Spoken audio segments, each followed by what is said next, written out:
성막과 그리고 성전을 좀 살펴보았는데, 특징은 이방인들이 성전을 재건할 때 동참했다는 거죠.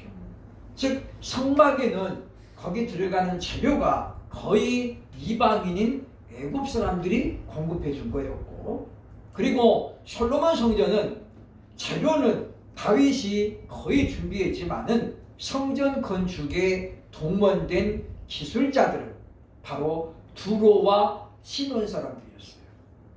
그리고 그 거기에 들어가는 자재들도 보면 수입산이었다라는 거죠. 그리고 이제 스룹바벨 성전은, 성전 건축은 순전히 유대인들의 노력과 은혜로 지어졌지만 스룹바벨 성전이 재건될 수 있는 동기는 바로 고레스 왕의 칙령 때문이었죠. 그러니까 왕이 너희는 예루살렘으로 올라가서 성전을 건축하라. 그러니까 이방인인 고레스 왕이 지금 포로를 석방시켜주는 조건이 뭐냐면 성전 건축이었어요. 그래서 보면 바로 스룹바벨 성전은 재료도 그리고 거기 수고한 사람들도 유대인이지만 그러나 이방인인 고레스 왕의 명령으로 착공이 되었다는 거죠. 그 다음에 헤롯 성전은 헤롯이라는 사람 자체가 이방인이잖아요. 그렇죠? 그리고 정치적인 동기로 지어졌다라는 것입니다. 이 부분은 성전 건축에는 하나님의 절대 주권이 나타나고 있다는 거예요.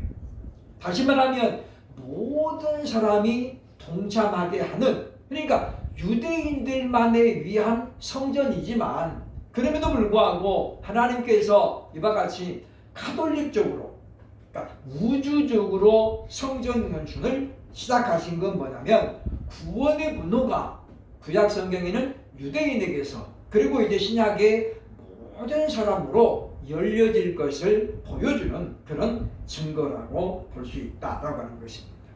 그래서 하나님의 절대 주권은 뭐냐면 하나님이 모든 일들을 주도적으로 해나간다 그 말이에요. 주도적으로. 그래서 사람의 동의는 필요하지 않아요. 그죠? 야 이거 할래? 그게 아니죠. 하나님께서는 해라. 그러면 끝나는 거예요. 그러니까 선악을 알게 한다는 실과를 따먹지 말라. 따먹으면 반드시 정욕고 죽으리라. 그러니까 하나님께서 아담에게 물어보는 게 아니죠. 야 이거 떠먹지 마. 이거 따먹으면 큰일 나. 그게 아니고 그냥 일방적으로 명령하시는 거예요. 그래서 계명은, 율법은 뭐 두 가지죠. 그죠? 하라. 두. 그 다음에 놔두. 하지 말라는 거죠. 그래서 이것을 하라는 것을 안 하면 죄가 되고 하지 말라는 것을 하면 죄가 된다라는 것입니다.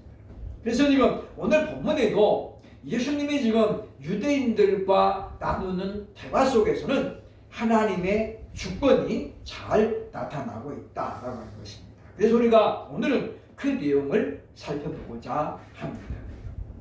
첫 번째, 오늘 본문 21절에 보면 예수님이, 그러나 예수는 성전된 자기 몸을 말하는 것이었다 라고 이야기하죠. 그 말은 뭐냐면 앞에 19절에 보면 이 성전을 헐라 내가 사흘 동안에 일으키리라. 이 말씀 때문인데, 그러니까 유대인들은 예수님 말씀을 문자적으로만 그대로 고지고대로 해석했다는 거죠. 그러나 예수님은 지금 뭐예요? 지금 의미적으로 말씀하신 것이었다. 그러니까 지금 짓고 있는, 아직 완공이 안 된 거예요. 그죠? 헤롯 성전은 자그마치 80년 만에 80년 동안 짓습니다. 그러니까 헤롯의 3대가 짓는, 3대가 헤롯의 3대가 짓는 거예요. 그러니까 보면 아직도 지금 완공이 안 됐고 한참 뒤에 완공이 되는 거죠. 그래서 이제 보면 그 보이는 예배당을 말한 거지만 예수님은 뭐예요? 자기 몸된 성전을 말씀하신 것이었다라는 겁니다. 그래서 우리가 성경을 볼 때에 문자적인 방법으로만 해석하면 곤란해요. 또는 특정한 어떤 한 가지 방법으로 보는 것도 아주 위험하죠. 예를 들면 신천지라든가 부원파라든가 이런 사람들은 성경을 어떻게 다 비유로 보죠. 비유로.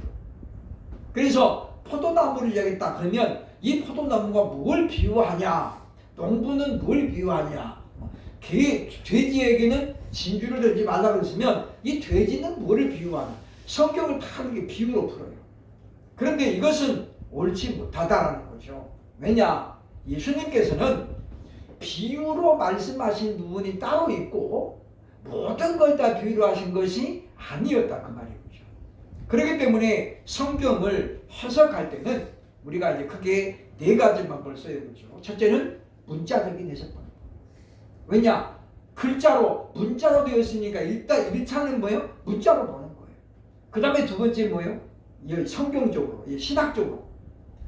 다른 데서는 어떻게 번역을 했는가, 해석을 하고 있는가, 신학적으로 맞아야 돼요. 세 번째는 보면 비유적으로도 들어가야죠. 비유적 또는 의미적으로. 그 다음에 성경은 뭐예요? 상징적인 숫자가 많아요. 숫자는. 그래서 뭐예요? 상징적인 것으로 해석을 해야 됩니다.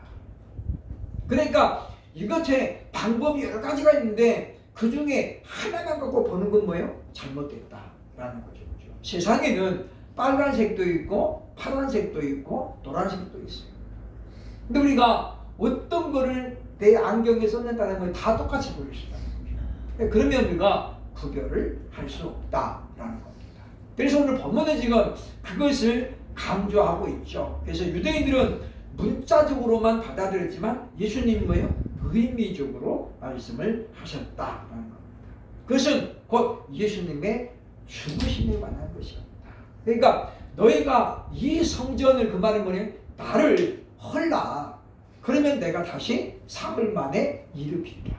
그러니까 너희가 나를 죽이면 내가 다시 사흘 만에 부활한다 라는 말씀을 유대인들에게 하셨던 거죠. 그러니까 당시 유대인들이 예수님 말씀을 듣고 알아들었을 리가 전혀 없어요.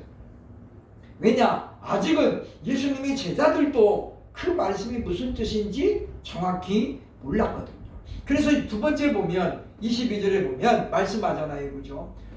2절 보겠습니다. 보면 시작. 죽은 자 가운데서 살아나신 후에야 제자들이 이 말씀하신 것을 기억하고 성경과 예수께서 하신 말씀을 믿었더라. 언제 믿었다고요? 예수님이 부활하신 이후에. 그러니까 한참 세월이 지난 다음에 그때서야 믿었더라 라고 말씀하죠. 이것은 어떤 결과냐면 제자들이 스스로 깨달은 것이 절대 아니에요.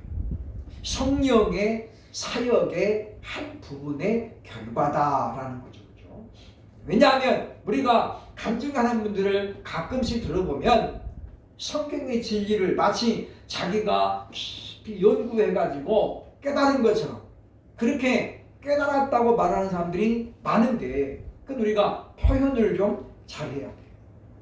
왜냐하면 성경은 우리 지혜로 우리 학식으로 깨닫는 것이 절대 아니기 때문이다 라고 하는 것입니다.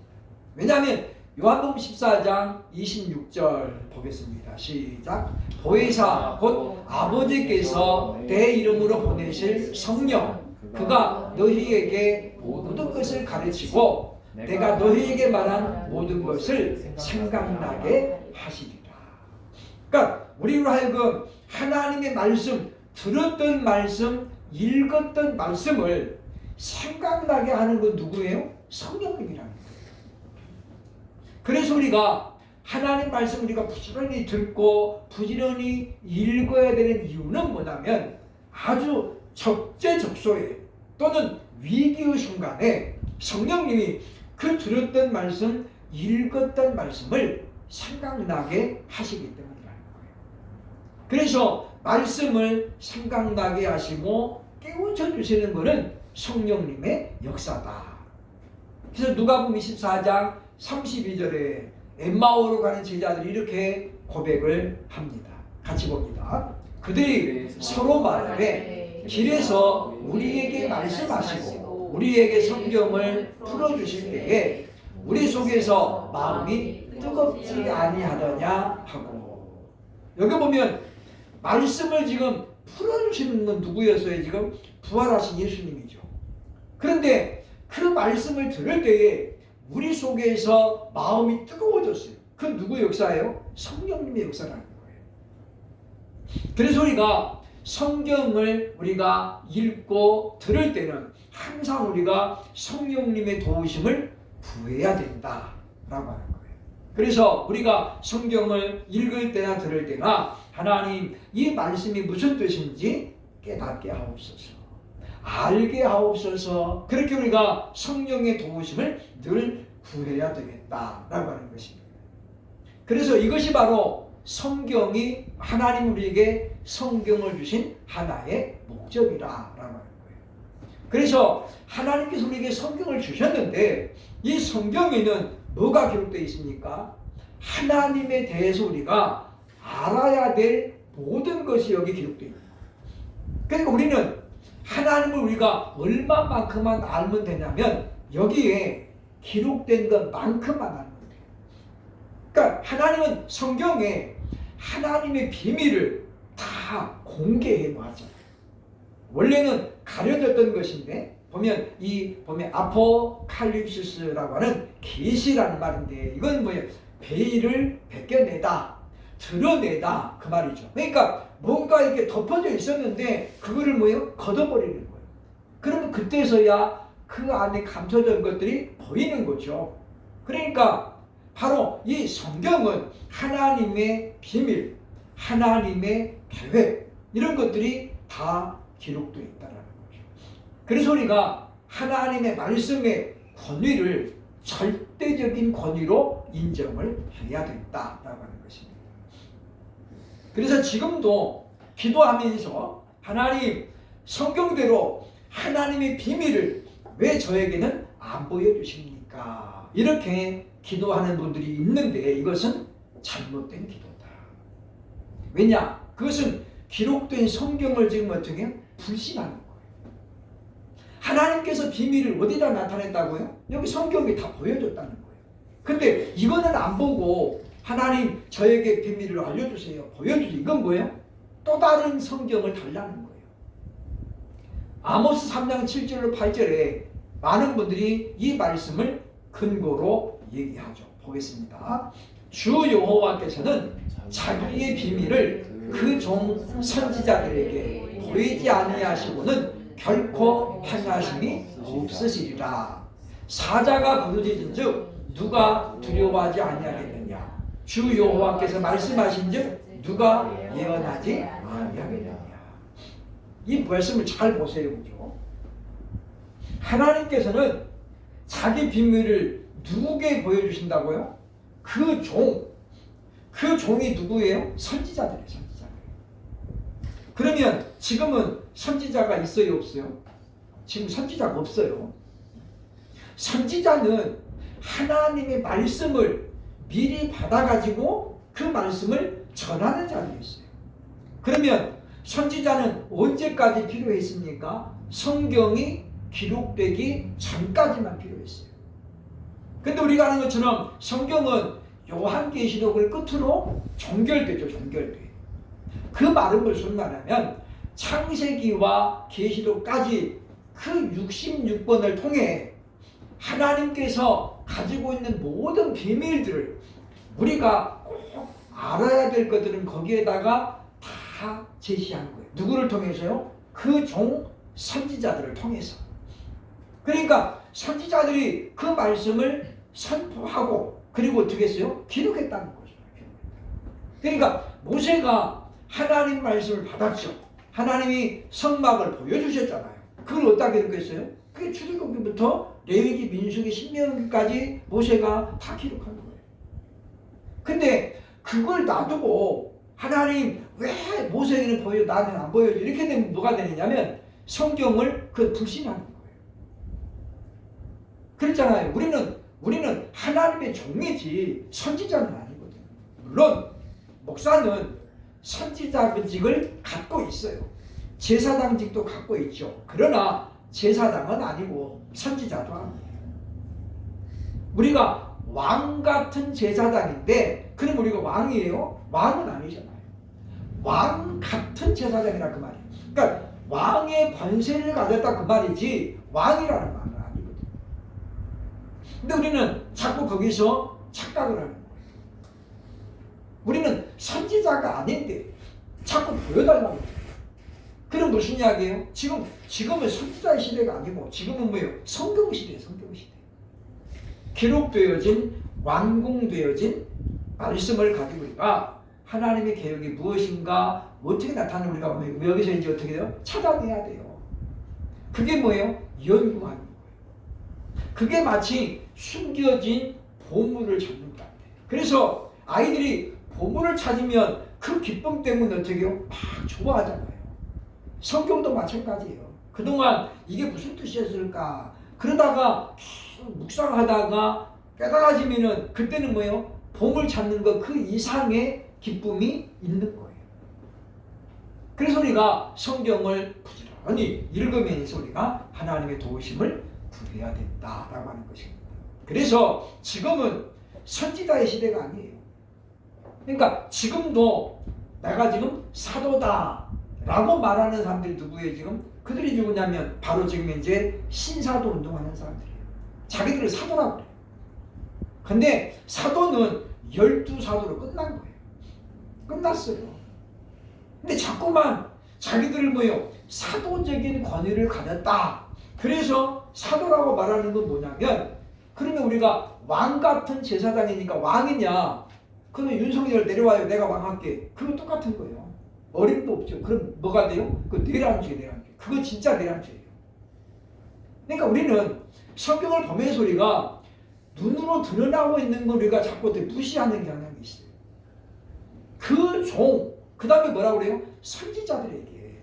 그럼 거기서 말하는 그 종은 왕을 말하는 게 아니라 제사장을 말하는 게 아니라 누구를 말해요? 선지자를 말해요.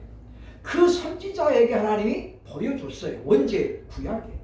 그리고 신약에도. 그러면 지금은 왜 안 보여줘요? 지금은 선지자가 없어요. 그래서 우리가 성경의 권위를 최고에 놓아야 됩니다.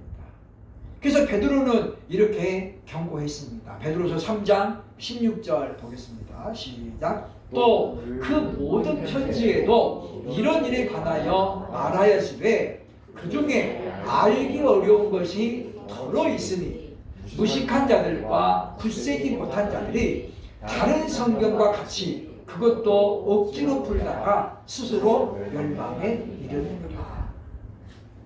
왜 성경에는 알기 어려운 것이 더러 있을까요? 하나님의 비밀이 담겨져 있기 때문에. 그러면 하나님께서 우리가 이제 보면 우리 옛날에 우리 교회에서 행사하면 보물찾기 하면 선생님들이 가르쳐주죠. 그죠? 여기서부터 여기까지 숨겨놨다. 그러면서 뭐라고 그래요? 나무 위도 잘 보고 돌멩이도 봐야 돼. 그렇게 말하죠. 그럼 무슨 약이에요? 힌트를 주는 거예요. 힌트를. 근데 안 보이죠. 그죠? 돌멩이도 숨겨졌으니까 안 보여요. 그러나 힌트를 준 거예요. 힌트. 그러니까 성경에 더러 알기 어려운 게 뭐예요? 하나님이 그럼에도 불구하고 살짝 뭐예요? 가려놓은 것들이에요. 예를 들면 상징적으로 또는 의미적으로 덮어놓은 것들이에요.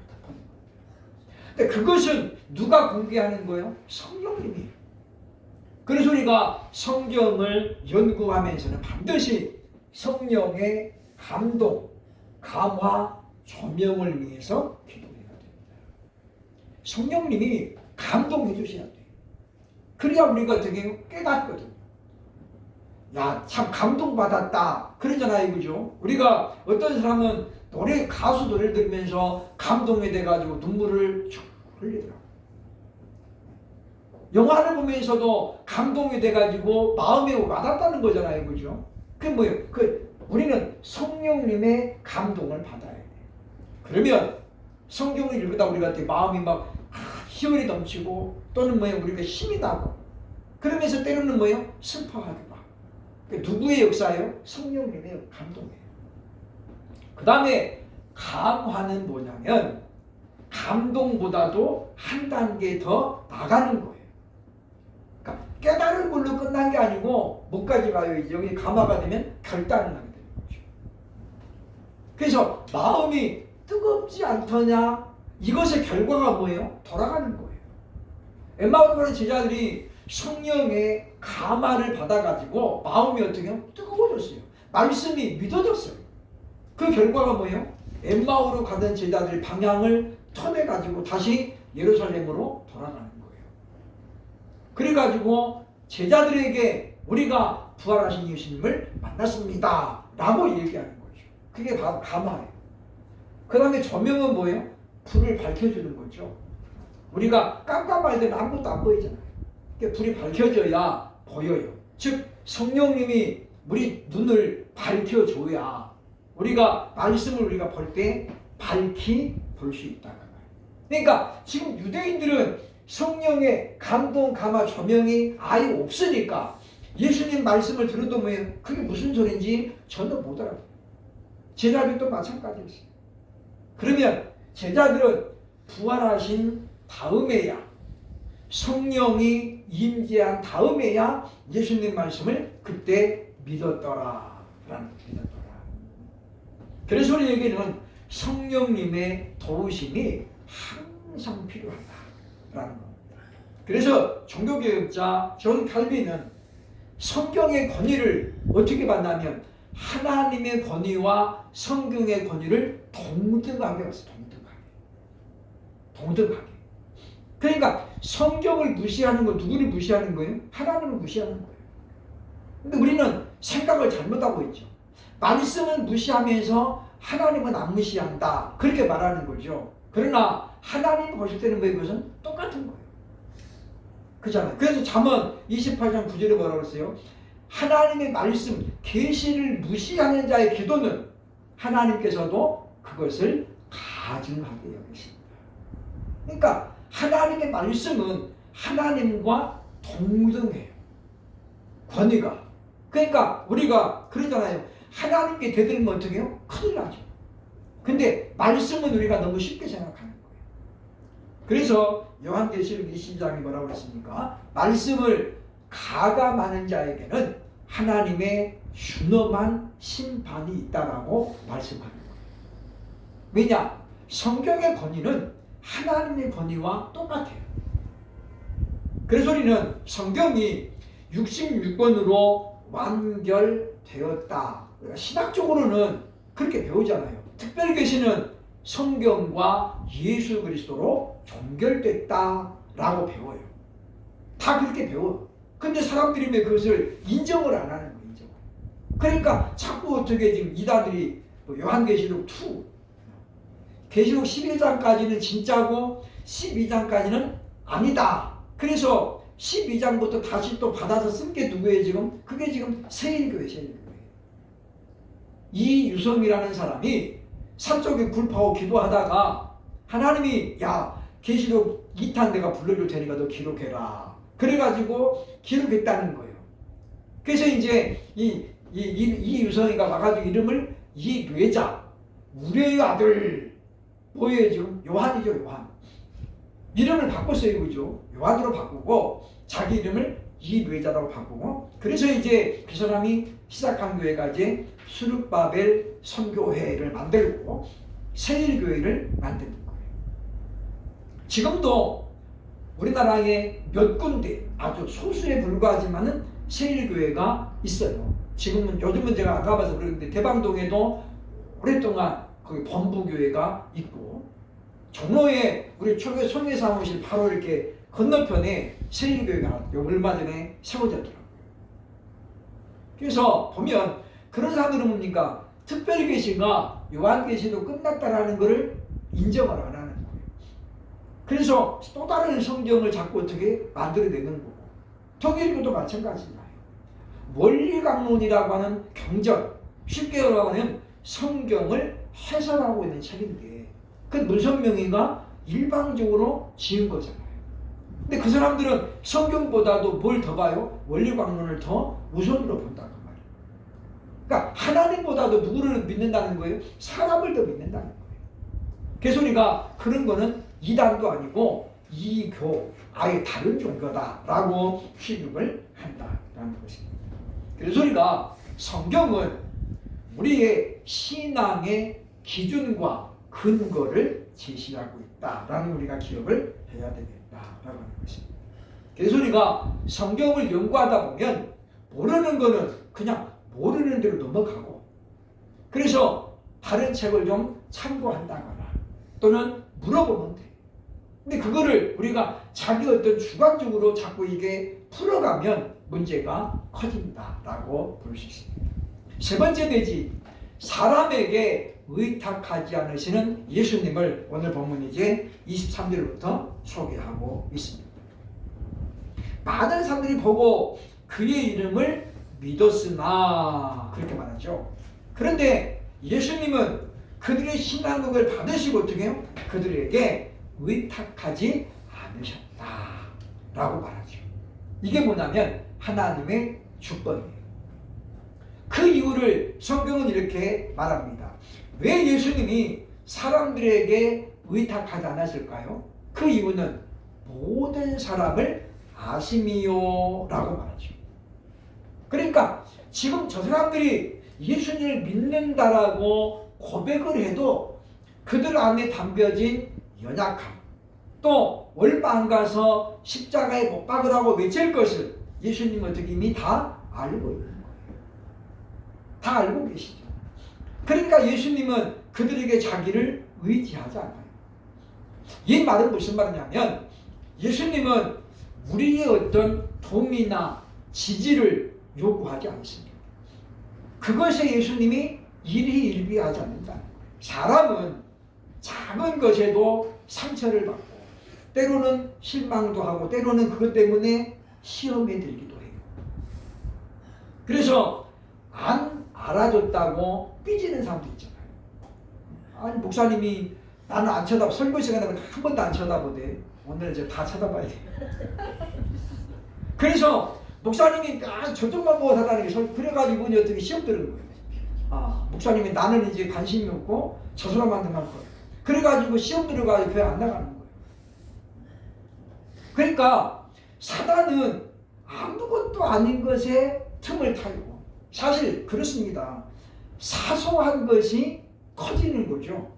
그잖아요, 그죠? 보면 어떤 분들 보면 이야기를 들어보면 막 죽을까지 싸워도 뭐 때문에 싸웠는데 나중에 보면 왜 싸웠지? 그 무슨 이야기예요? 사소했다는 거예요. 정말 뭐 지구가 무너지거나 아니면 남편이 집을 갖다 날라먹었다거나 이래가지고 싸운 게 아니고 뭐 작은 것 하나, 그것 때문에 그냥 뭐 사네 못 사네 하고 며칠 지나니까 그때 왜 싸웠지? 이렇게 되는 거죠. 사소한 것 때문에 때로는 사람들이 어떻게 해요? 목숨을 걸어요. 그 1분 늦게 가면 어떻고 빨리 가면 어떻다고. 보면 막 빨간불인데도 오토바이가 막 팍 지나가고, 사람들이 지금 보행자가 지나가고 있는데도 그 앞으로 샥, 오늘 아침에도 보니까 어떤 차가 횡단보도 지금 건너가고 있는데 그냥 막 샥 그냥 우회전으로 가더라고. 그거 불과 한 10초 20초인데 그 사람이 그렇게 빨리 가야 될 이유가 있었을까 싶어. 그게 뭐야? 습관이었어. 그러니까 우리는 그러기 때문에 우리가 신앙의 바른 습관을 가져요. 그러니까 우리는 뜨거울 때는 뭐예요? 정말 간이라도 빼줄 것처럼 그러죠. 근데 조금씩 시간 어떻게 시간 지나면 금방 베드로 보세요. 그죠? 주님 여기가 좋사오니 우리가 초막 셋을 짓되 하나는 모세를 위해, 하나는 엘리야를 위해, 하나는 주님을 위해서 짓겠습니다. 그러면 넌 어디 산다는 거예요? 저는 그냥 여기가 좋사오니. 그죠? 그냥 바라만 보도 좋은 거예요. 근데 그게 며칠 가요? 얼마 안 있다가 예수님 모른다고 다 부인하잖아요. 그러니까 모든 사람을 아심이요. 그러니까 예수님은 누구에게도 자기를 의탁하지 않아요. 왜냐? 하나님이시기 때문이거든.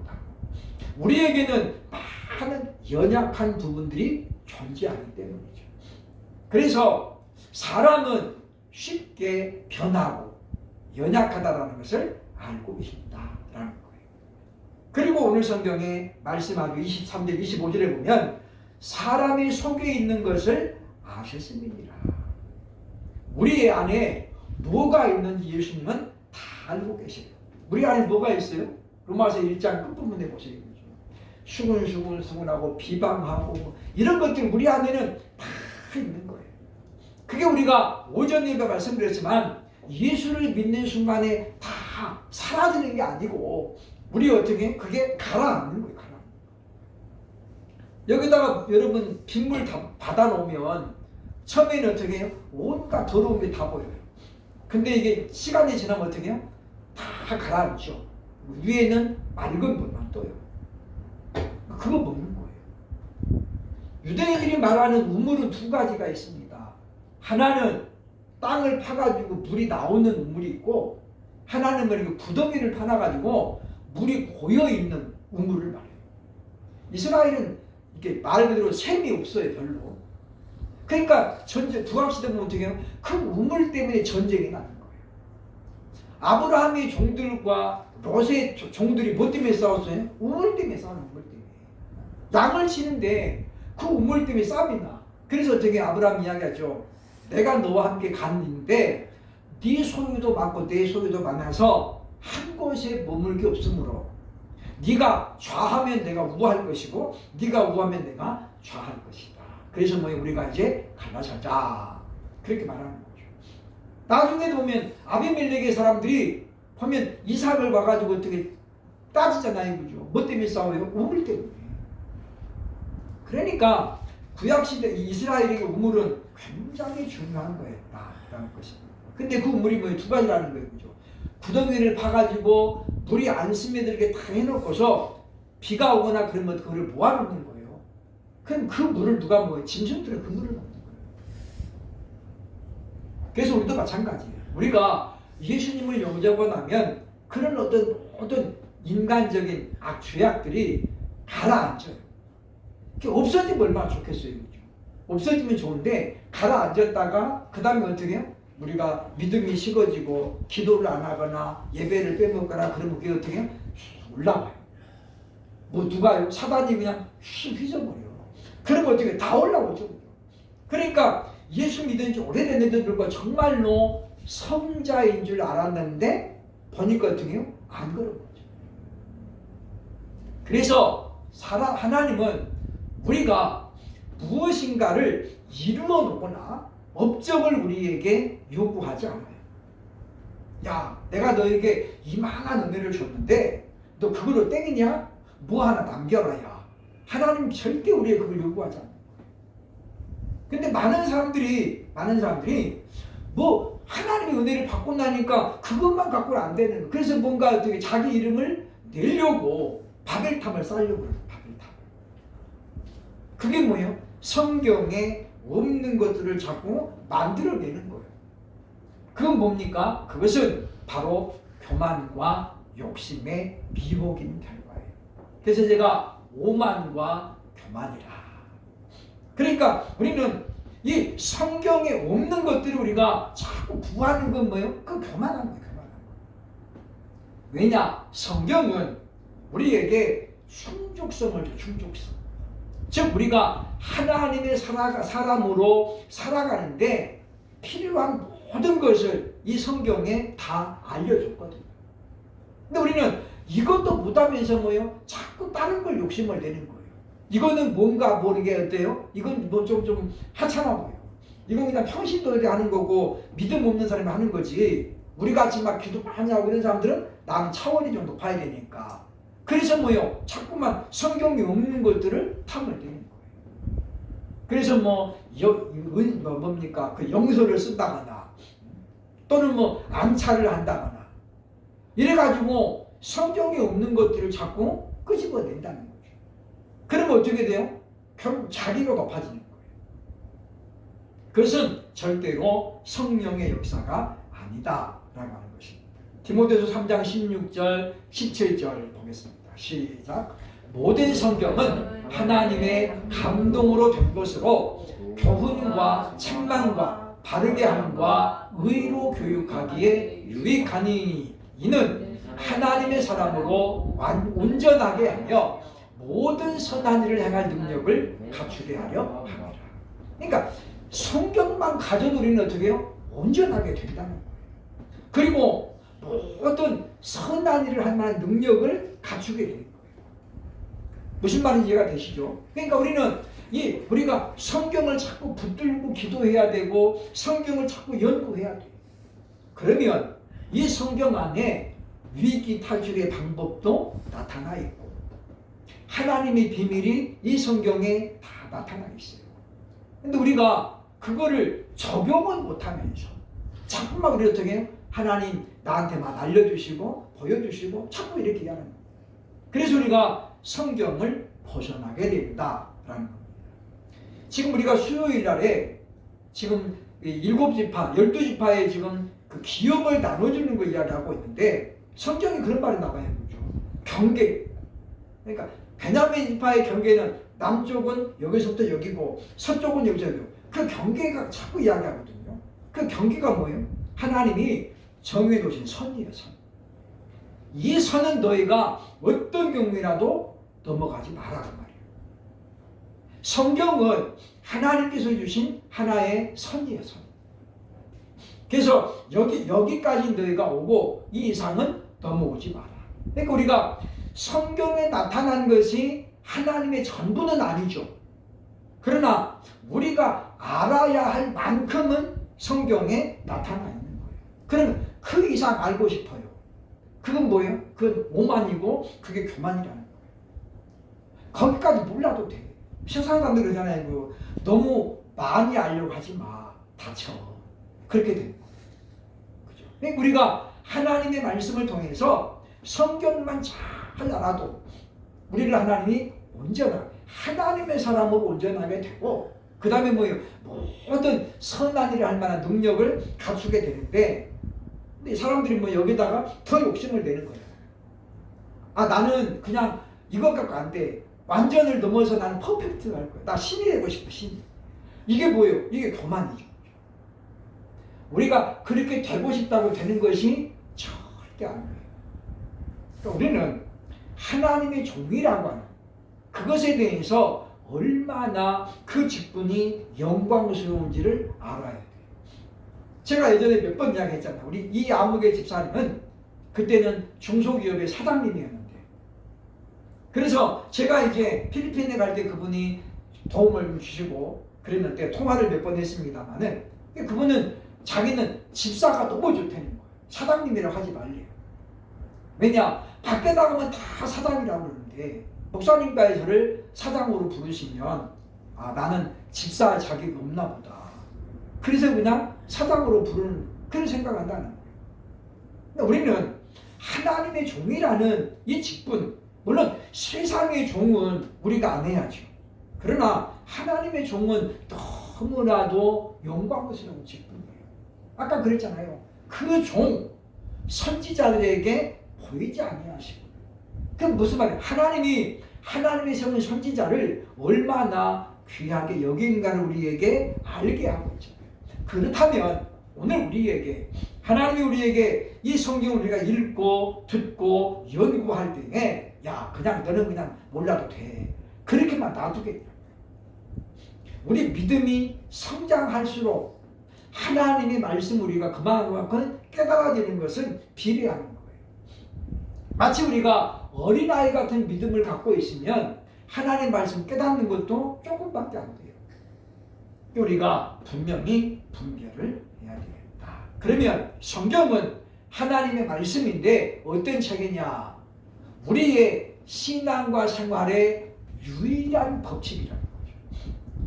유일해요. 두 개도 없어요. 하나밖에 없어요. 그러면서 뭐라고 그래요? 하나님의 지식의 유일한 원천이다. 그러니까 이 성경을 떠나서는 우리가 하나님을 알아서도 안 되고 하나님을 알 수 있는 것도 없어요. 그러니까 우리는 이 성경에 기록되어진 하나님, 죽은 자를 다시 살리시고 우리의 모든 죄를 용서하시고 연약한 자를 들여서 강하게 쓰신 하나님 얼마나 많아요. 그런데 우리가 그 하나님은 다 경험하지 못하잖아요. 그런데도 불구하고 우리가 자꾸만 성경에 말하지 않는 또 다른 하나님을 자꾸 우리가 찾아요. 그래서 우리가 어떻게 돼요? 잘못 길로 간다. 그래서 뭡니까? 성경은 우리 믿음의 기준과 근거를 제시하고 있다. 두 번째 보면 절대 주권자이신 예수님을 다시 설명하죠.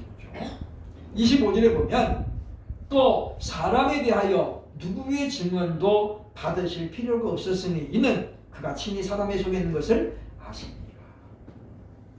성삼위 하나님, 성부, 성자, 성령 하나님은 누구에게 증거나 증언을 받아야만 인정되는 존재는 아니라는 거예요.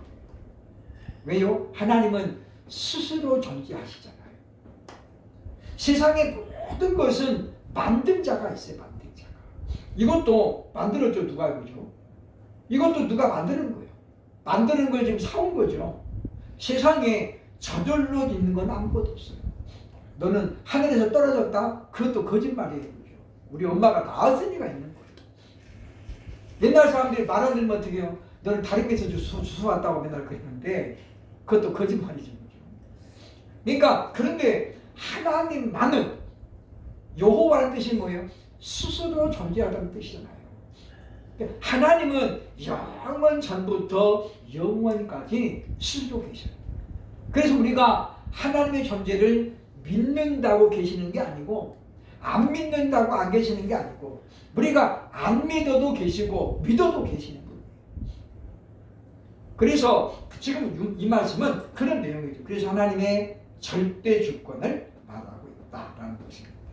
그런데 하나님은 우리에게 뭘 줬어요? 하나님의 존재를 알 만한 지식을 주신 거예요. 그게 뭐예요? 일반인이에요. 일반인이에요. 로마서에서 바울이 그렇게 이야기합니다. 1장 19절 20절 보겠습니다. 시작. 이는 하나님을 알 만한 것이 그들 속에 보임이라. 하나님께서 이를 그들에게 보이셨느니라. 창세로부터 그의 보이지 아니하는 것들 곧 그의 영원하신 능력과 신성이 그가 만드신 만물에 분명히 보여 알려졌나니 그러므로 그들이 핑계하지 못할지라. 이게 지금 일반 은총을 이야기하는 거예요. 하나님이 피조세계를 통해서 야 누가 이렇게 오묘하게 만들었을까 이런 걸 보면서 정답이 누구라는 거예요? 하나님인데 사람들은 하나님까지 못 가고 뭐예요? 조물주까지 가고 그거 존재에 대해서 많은 사람들은 원숭이가 변해가지고 사람이 됐다 정의 기운을 따라간다거나 아니면 뭐 마늘 100일 먹고 해가지고 당근을 낳고 그래서 우리가 됐다든가. 그러면 미국 사람들은 뭐 호랑이가 나왔나요? 아니면 뭐 그 염소가 나왔나? 이게 도대체가 그냥 민족들마다 뭐 다 신화를 갖고 있는 그 말도 신화잖아 신화. 우리는 하나님의 말씀을 보면서 하나님이 우리를 만드셨다는 것에 대해서 우리가 적극적으로 우리가 아멘으로 동의하는 거예요. 우리가 안 믿어도 그 사실은 변함이 없어요.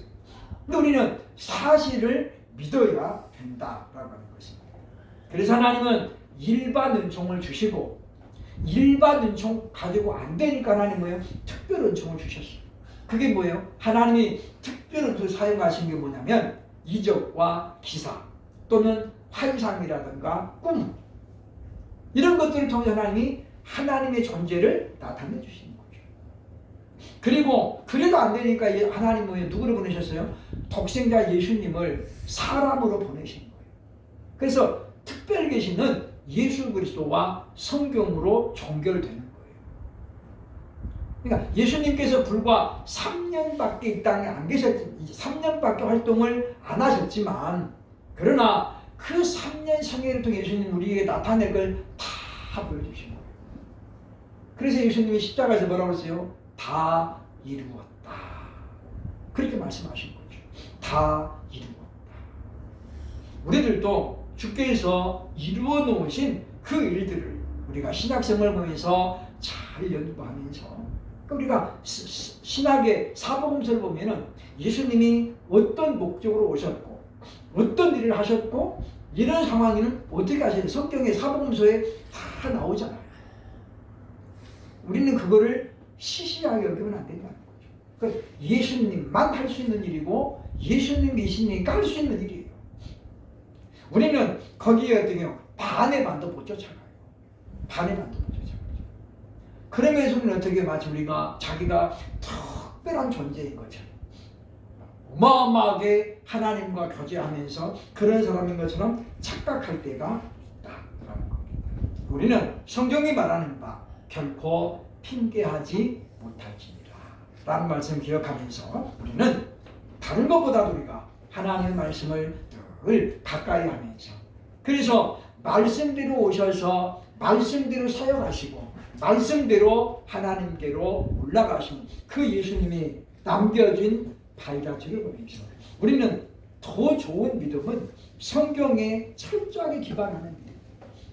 우리가 그래서 하나님의 절대 주권을 믿는다면 하나님의 성경 하나님의 말씀을 또 철저하게 믿고 그 말씀의 권위를 따라가는 저와 여러분 될 수 있기를 주의 이름으로 축원합니다. 아멘.